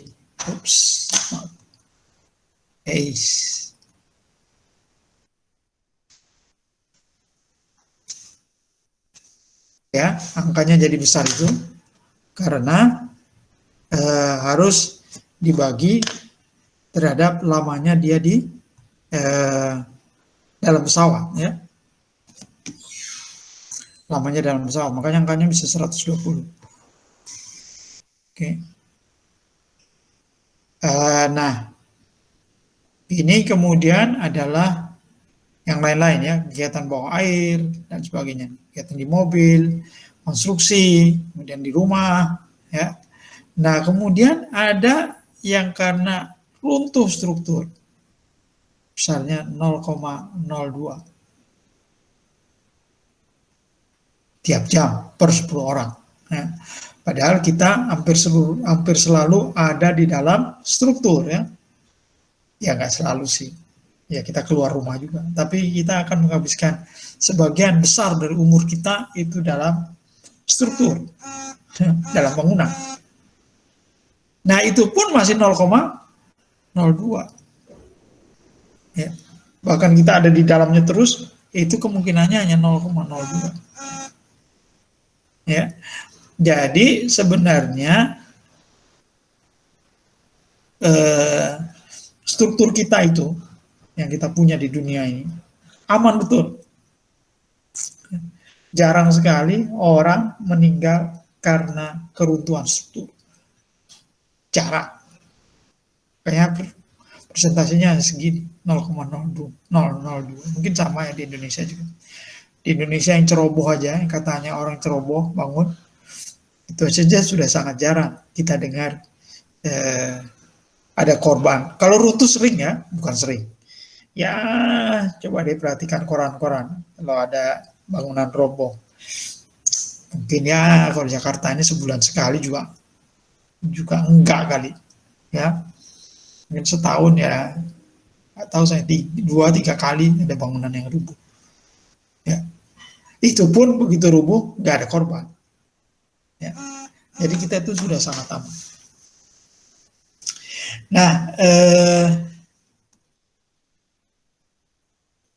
aman itu kenapa? Karena kita mempunyai aturan, ya, yang disebut dengan standar nasional Indonesia itu, ya, dalam berbagai macam bidang. Nah, prinsipnya itu adalah bahwa SNI atau peraturan-peraturan itu adalah sebaiknya diikuti. Kenapa sebaiknya? Ya boleh tidak ikut, boleh. Tapi harus punya bukti, ya, bahwa meskipun kita tidak ikut SNI, bangunan itu tetap aman. Nah, ini yang tidak mengikuti itu nanti akan diteliti ya oleh para ahli. Ya, apakah betul dia tidak mengikuti SNI tapi masih aman? Ya. Nah, peraturan ini, SNI ini, ya, itu umumnya bentuknya adalah deterministik. Deterministik itu maksudnya bahwa ya sudah, kita bisa ngitung bebannya. Kita bilang bebannya 10 ton. Atau yang gampang gini. Misalnya kita ngedesain atap. Ya, atap rangka baja misalnya. Oh, kita akan menghitung di situ ada perbaikan, ada orang yang naik ke rangka baja itu. Jadi, ya harus ada beban terpusat. Ya, besarnya 100 kilo. Lah kok 100 kilo? Iya, ini beban satu orang maksimum. Ya, beban berat maksimum orang yang lagi naik ke rangka baja, rangka atap. Ya, 100. Lah kan nggak mesti 100. Ya. Kalau saya 60. Ya, yang lain mungkin bisa lebih kecil lagi ya, 50, 40 dan sebagainya. Tapi tetap aja dihitung terhadap 100. Nah, itu sifat dari peraturan. Jadi dia deterministik dia. Ambil maksimum, ya, sudah tidak boleh lebih kecil dari itu. Ada hajar aja udah 100 kilo terus bebannya. Ya, demikian juga yang lain-lain. Beban yang lain-lain. Angin, gempa, segala macam itu semuanya diambil maksimum. Ya. Nah, kemudian juga SNI itu bentuknya prosedur. Jadi ngitungnya begini loh caranya. Habis ngitung ini, habis ngitung ini, gitu. Jadi prosedurnya itu sudah lurus, sudah dikasih tahu. Nah, itu ciri dari suatu SNI. Kemudian peraturan itu juga akan ditinjau secara berkala. Kenapa begitu? Ya karena ada riset, ada temuan-temuan baru, material baru, ada prosedur baru. Nah, yang kayak seperti itu kemudian diwadahi dengan nanti kalau mau melakukan revisi SNI, ya ada risetnya di situ. Ya, nah jadi inilah sebabnya kenapa, ya, kenapa di slide sebelumnya tadi, kenapa angka kematiannya rendah sekali. Ya, karena sudah diamankan bermacam-macam, berlapis-lapis. Ya, sebetulnya kemudian ada sebelum saya masuk ke ketidakpastian, sebetulnya ada kemudian pemikiran mungkin ada baiknya ya, angka ini ditinggiin lah sedikit, ya Ya jangan aman-aman bener lah. Karena apa? Karena yang dimaksud dengan aman itu berarti mahal. Artinya kalau kita bisa membuat sedikit tidak aman, ya, itu akan ada penghematan, ya, yang lumayan. Ya tergantung. Semakin tidak aman, semakin banyak penghematan. Ya, karena angka ini terlalu kecil. Itu argumennya. Ya. Nah, tapi tentu saja sampai saat ini tidak boleh melakukan itu. Ya, masih harus melakukan ini. Tapi memang kalau untuk struktur-struktur yang khusus, ya, jembatan bentang panjang misalnya, itu susah ini kalau kita menggunakan angka keamanan yang ada di dalam peraturan. Ya, akan susah jembatannya, mau gimana ini bentuknya nanti. Oke, nah jadi di peraturan, balik lagi deh, di peraturan ini, ya, ini semuanya jadi deterministik, semuanya serba pasti, ya. Tadi itu seperti tadi itu contohnya, ada orang di situ, oh beratnya pasti 100 kilo, padahal kan tidak 100, ya. Jadi sebenarnya alam ini, kita hidup di dunia ini kan penuh dengan ketidakpastian. Ya, tapi kemudian oleh peraturan dianggap pasti dengan mengambil maksimum. Betulkah itu? Betul. Tapi tidak sepenuhnya mewakili keadaan alam. Keadaan alam tidak ada yang pasti. Ya. Nah, paling tidak ada 3 jenis ketidakpastian. Yang pertama adalah ketidakpastian fisik atau physical uncertainty. Ya. Nah, ini jadi sebetulnya ada ketidakpastian beban seperti tadi. Ya. Kemudian juga ada ketidakpastian bahan. Ya, kalau kita bilang baja, berapa tegangan lelehnya? Cepat aja kita bilang 300 MPa. Ya, kuat banget itu. Ya. Padahal belum tentu segitu juga. Kita tidak tahu apakah segitu. Ya, berapa modulus elastisitasnya? 2,1 kali 10 pangkat 6 kg per cm persegi. Apa iya sebegitu? Ya, nanti kalau dites di lab bisa tidak segitu. Ya, jadi sebenarnya secara fisik bahan itu penuh dengan ketidakpastian juga. Apalagi beton, wah makin parah deh beton. Dan apalagi yang dicor di tempat, ya, lebih parah lagi. Kalau dicor di pabrik mendingan. Ya. Nah kemudian yang masuk dalam ketidakpastian fisik ini juga adalah ukuran. Ya, kalau kita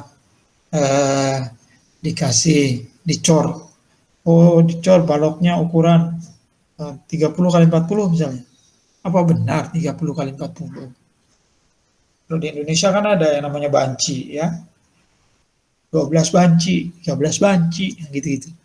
Ya, itu menunjukkan bahwa ya ukuran itu bervariasi di alam itu sebetulnya. Tapi waktu kita ngitung pakai code atau pakai tangan, maka itu kita anggap apa? Kita anggap ukurannya pasti. Ya, jadi kalau kita bilang itu tadi, misalnya balok di atas 2 tumpuan, baloknya ukurannya berapa? 30 kali 40. Iya, yang di sebelah kiri tumpuan kiri 30-40, yang di tengah ukurannya juga 30-40, yang di ujung sana 30-40. Nah, nggak kita hitung, kita ukur, betul nggak 30 terus? Ternyata enggak. Ya. 30 bisa 29,8, bisa 30,2, bisa seperti itu. Bervariasi. Jadi inersianya juga bervariasi. Jadi beban bahan ukuran itu tidak pasti sebenarnya. Nah, bentuk ketidakpastiannya bagaimana? Benda-benda itu. Ketidakpastiannya bisa kita tahu kalau kita melakukan pengukuran. Ya. Banyak, tapi pengukurannya harus banyak. diukur banyak, nanti kita akan dapat sampel, ya, pengukuran dari sampel. Nah ini untuk mengetahui ketidakpastian. Nah, jadi itu adalah ketidakpastian fisik, beban, bahan, dan ukuran. Nah kemudian juga bentuk ketidakpastian yang kedua itu adalah ketidakpastian statistik atau statistical uncertainty. Ya, so kita ngambil data tadi, kita harus menentukan yang mana nih random variable-nya. Apa nih? Apakah tebal? Apakah tinggi? Apakah tegangan? Apa nih? Ya, kita sebut dengan random variables, ya. Variabel acaknya apa? Oke. Kemudian setelah kita ukur berkali-kali, kita dapatkan hasil pengukurannya. Terus begitu kita plot, dia menjadi parameter statistik, dia akan punya sebaran probabilitas. Kita akan lihat itu mungkin di kuliah berikutnya ya, tentang sebaran probabilitas. Terus yang mana nih dari sebaran probabilitas yang harus kita pilih? Ya, kalau kita punya data. Jadi pada dasarnya untuk mengetahui ketidakpastian itu adalah kita harus ngambil data sampel. Nah, semakin banyak data itu semakin baik. Ya, aturannya sih begitu. Ya.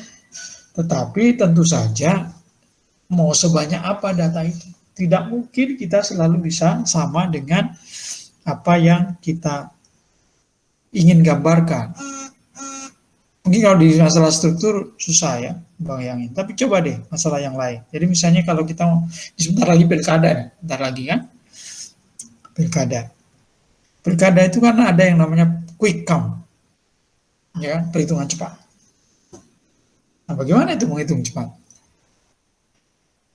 Ya, nah yang betul itu adalah kalau perhitungan, kalau ngambil sampelnya itu seluruh pemilih.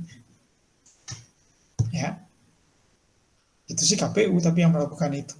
Ya, seluruh pemilih si A milih apa, si B milih apa, si C milih apa, semua digabung jadi satu, didapatkan datanya, kemudian dijumlah. Oh berarti yang menang si Z. Ya kan? Kenapa kok Z? Oh karena 70% pemilih memilih dia. 70%. Nah sekarang kalau kita tidak bisa mengukur, tidak bisa mengambil semua orang, data dari semua orang, berarti kita harus mengambil sebagian orang. Nah, yang semua orang itu disebut dengan populasi. Ya. Yang sebagian orang itu disebut dengan sampel.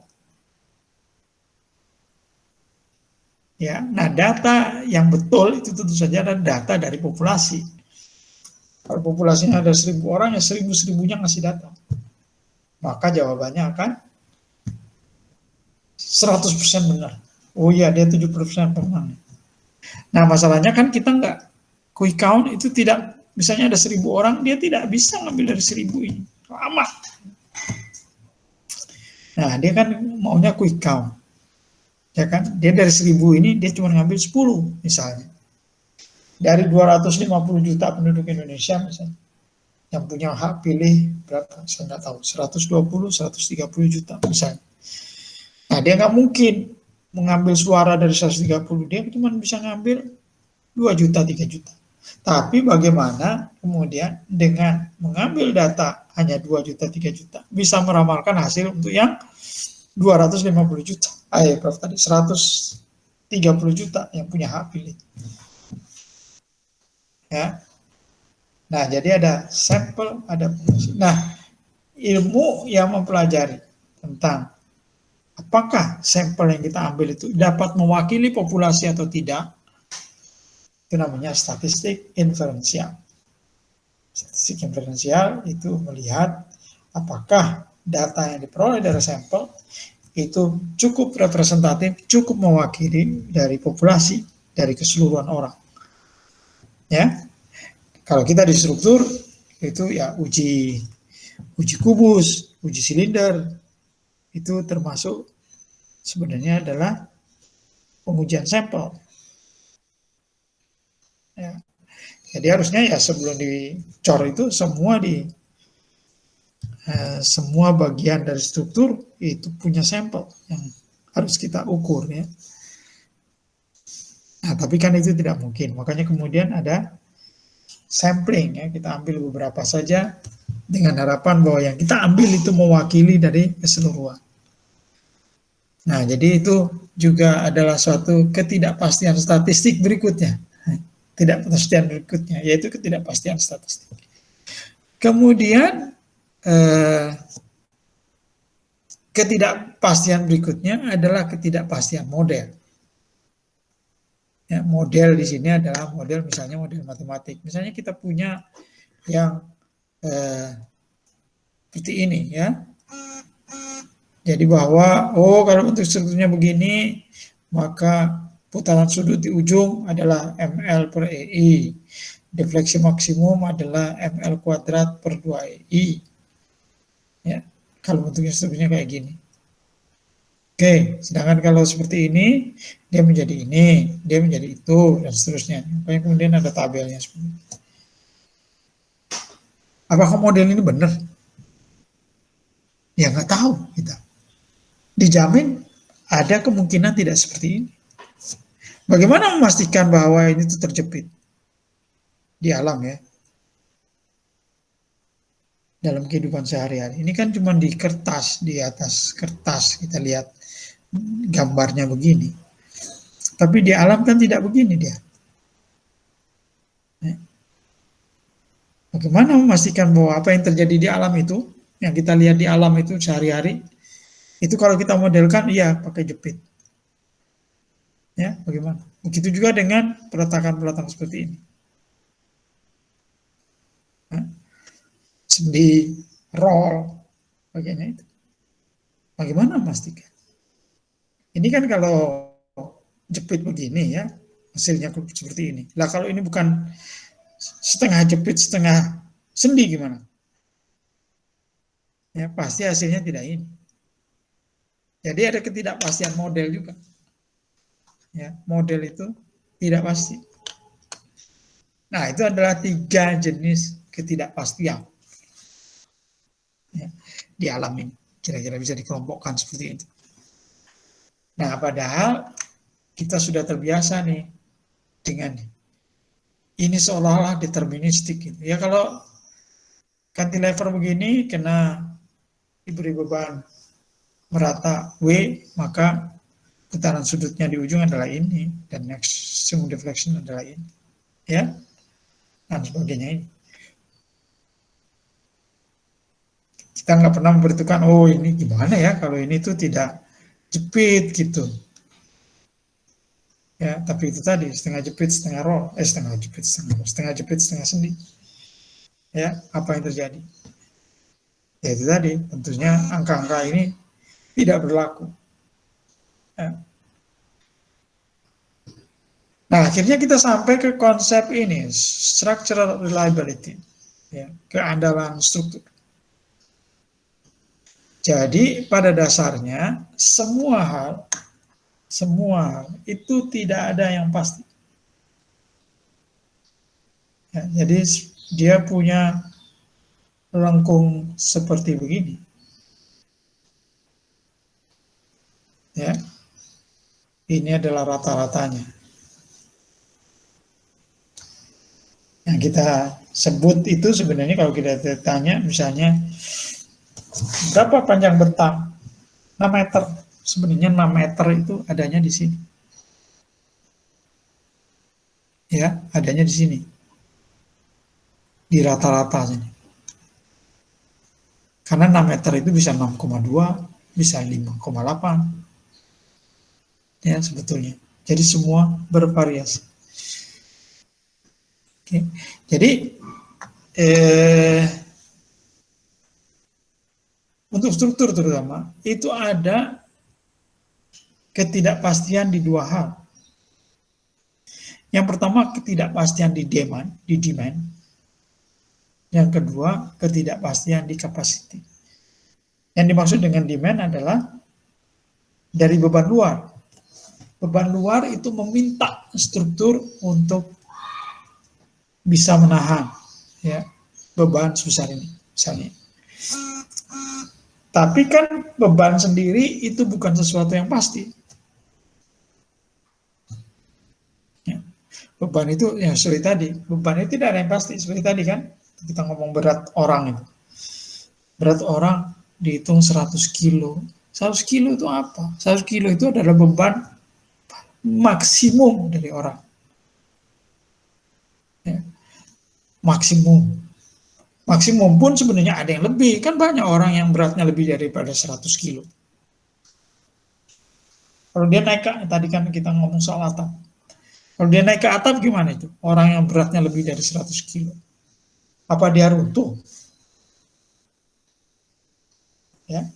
Apa dia nggak boleh naik ke atas? Oh ini tadi saya desain itu 100 kilo. Kamu kan lebih dari 100 kilo, nggak boleh naik. Ya. Nah, jadi ada demand. Demand adalah bagaimana harapan kita atau permintaan kita, ya namanya juga demand. Permintaan kita terhadap struktur. Ya. Lalu ada juga ketersediaan. Capacity dari struktur itu. Ya, capacity. Nah, selama kapasitas struktur itu sebelum masuk ke situ, baik kapasitas maupun demand, baik permintaan maupun ketersediaan, dua-duanya tidak ada yang pasti. Ya. Jadi dua-duanya itu punya harga rata-rata dan punya sebaran, misalnya standard deviation. Ya, jadi ada dua itu, dua hal ini, demand dan capacity, itu bukanlah sesuatu yang pasti. Dia bisa berupa kemungkinan, probability. Ya. Jadi kita bisa bilang bahwa misalnya kita bisa katakan, oke, kalau yang biru ini adalah demand, ini adalah capacity. Oke, demand itu bukan sesuatu yang pasti harganya, tapi dia mengikuti distribusi semacam ini. Dengan ini adalah harga rata-rata. Ya. Karena bebannya kan tidak pasti.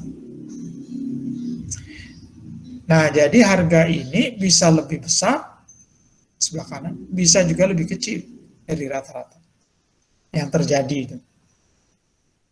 Ya. Jadi itu adalah demand-nya. Jadi ya itu tadi. Oh, ini bisa nahan satu orang. Misalnya titik pukul ini bisa dipakai untuk naik satu orang.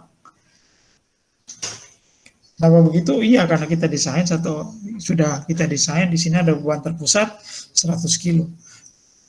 Ya. Kalau 100 kilo, oke, sebagian besar orang beratnya di bawah 100 kilo. Tapi kan ada orang yang lebih dari 1 kilo, bisa lebih dari 100 kilo. Ya. Nah, jadi dia bervariasi begini, yang di tengah. Jadi boleh dibilang bahwa kalau ini adalah berat rata-rata orang, kalau kita pakai terminologi tadi ya, ini berat rata-rata orang. Ada beberapa orang yang jatuhnya di sini, yang 120, ya 100 itu ada di sini. Rata-rata nih orang nih, berat orang 100 kilo itu ada di sini, ya misalnya. Tapi ada beberapa orang yang lebih daripada 100 kilo, masuk di daerah sini. Ya. Nah, hal yang sama juga berlaku untuk kapasitas. Kemampuan dari struktur untuk menahan beban. Ya. Nah, dibilang bahwa struktur ini bisa menghadapi orang yang beratnya 100 kilo. Oke. Ya. Tetapi kan kalau kita bilang bahwa struktur ini bisa menanggung orang yang 100 kilo, itu kan juga sesuatu yang variasi sebetulnya. Ya, karena itu tadi, karena ukuran bisa bervariasi, bahan bisa bervariasi. Ya. Jadi sebenarnya kemampuan struktur menahan beban itu juga adalah suatu kurva semacam ini dengan rata-rata ada di sini.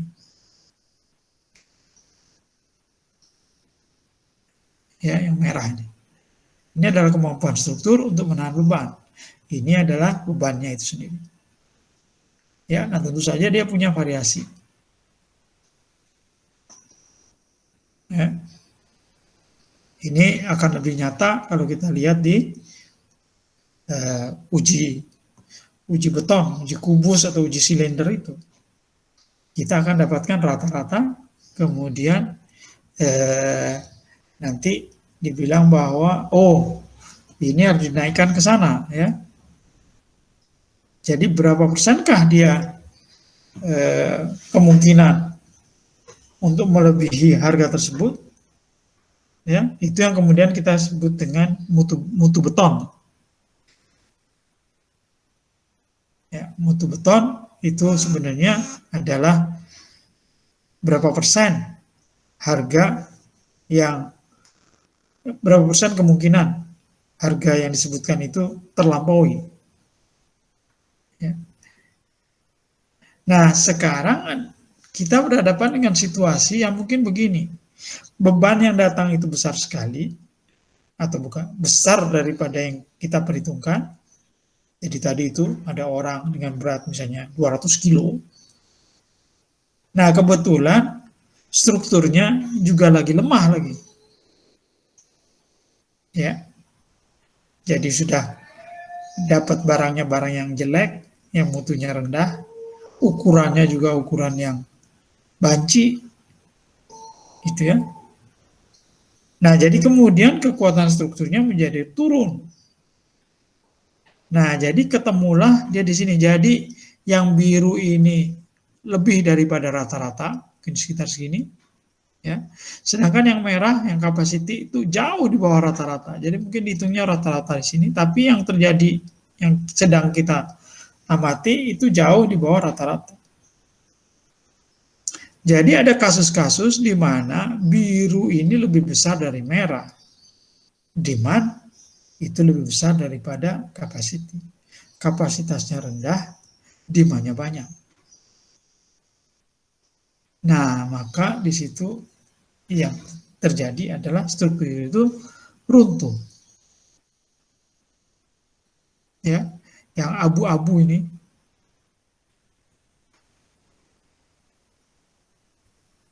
adalah failure, ya. Runtuh. Jadi runtuh itu kalau merahnya lebih kecil daripada biru. Selama merahnya lebih besar dari biru, aman. Ya. Nah, tentu saja kemudian bisa dua kurva ini biru dan merah itu digabung jadi satu bisa, ya, jadi kurva yang sebelah kanan, ya. Atau kalau nanti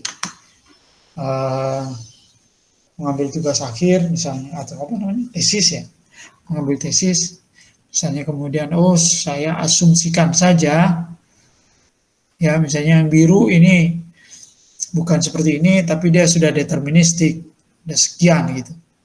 Atau sebaliknya, yang merah yang sudah sekian. Bisa. Nggak masalah, kita memang tergantung yang kita teliti, ya. Sekarang saya kira ada teman kalian yang mengambil tesis itu tentang menara listrik. Menara listrik, tapi bebannya itu adalah kalau dia putus kabelnya. Ya, nah dia harus melihat berapa besar kemungkinan kabel itu putus dan berapa besar besarnya beban yang ditimbulkan oleh putusnya kabel ini. Dan apakah itu kemudian pasti segitu? Enggak kan? Karena dia kalau putus bisa tergantung cara putusnya. Ya, di mana putusnya di antara dua kebenaran. Kalau putusnya dekat saja ya mungkin bebannya tidak ada. Tapi kalau putusnya jauh, ya mungkin jadi beban yang lumayan. Artinya bahwa dari sisi beban dia juga merupakan suatu kurva semacam ini ya, ada kemungkinannya. Nah, tetapi si teman kalian itu dia bilang bahwa tapi saya anggap struktur saya itu sempurna ya. Artinya deterministik. Jadi yang biru ini akan diwakili oleh satu garis. Ini garisnya di sini. Nah, kemudian kita harus menghitung berapa besarnya kemungkinan bahwa si demand ini, maaf saya kebalik ya, kapasitas ini adalah suatu yang fix, misalnya di sini, tapi demandnya itu bisa tidak begini, tapi begitu ya. Jadi ada yang lebih daripada rata-rata yang harus kita buat. Ada yang lebih daripada rata-rata sehingga menyebabkan si strukturnya runtuh juga. Jadi secara ringkas kita bisa bilang bahwa beban ini akan berpengaruh ke permintaan, ya, demand. Bagaimana suatu struktur itu melayani penggunanya, dia ada permintaan tersebut. Terus ketersediaan C ini capacity ini adalah tergantung dari bahan tadi sudah ya, dan juga tergantung dari bentuk strukturnya. Seperti apa bentuk strukturnya? Ya. Kalau jembatan ini jembatan apa nih? Girder biasa, apa cable stay, apa suspension, apa nih? Nah itu akan berpengaruh terhadap kapasitas. Nah selama permintaan itu lebih kecil daripada kapasitas, maka strukturnya aman, tidak akan runtuh. Tapi kalau sebaliknya, kalau permintaan itu lebih besar daripada kapasitas, maka strukturnya runtuh. Jadi kalau C minus D, ya, kalau ketersediaan dikurangi permintaan, itu sampai negatif, berarti itu akan terjadi runtuh. Jadi kemungkinan untuk probability of failure, ya, disingkat sebagai PF nih. Jadi kemungkinan untuk runtuh itu adalah kemungkinan C dikurangi D lebih kecil dari 0. Ya. Dan kita definisikan kemudian R adalah reliability, ya, keandalan. Itu adalah 1 dikurangi PF. PF adalah kemungkinan suatu struktur runtuh. R adalah keandalannya. Jadi kalau kemungkinannya 0,02 atau 2%, maka keandalannya 98%. Ya, 100 atau 1 dikurangi 98. 100 dikurangi 98. 100 dikurangi 2, sorry. 100 dikurangi 2, jadi 98. Jadi keandalannya 98%. Nah, itu mungkin sekedar pembuka dulu menuju ke keandalan struktur, reliability, ya. Nanti kita akan di kuliah-kuliah berikutnya kita akan lebih masuk ke masalah keandalan struktur ini, bagaimana bisa membuat kurva semacam ini, ya, apa saja faktor-faktor yang harus kita perhatikan dan seterusnya. Kita akan melihat di situ pada kesempatan berikutnya.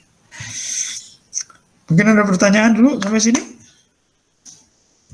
Kalau tidak ada, kita absen, ya.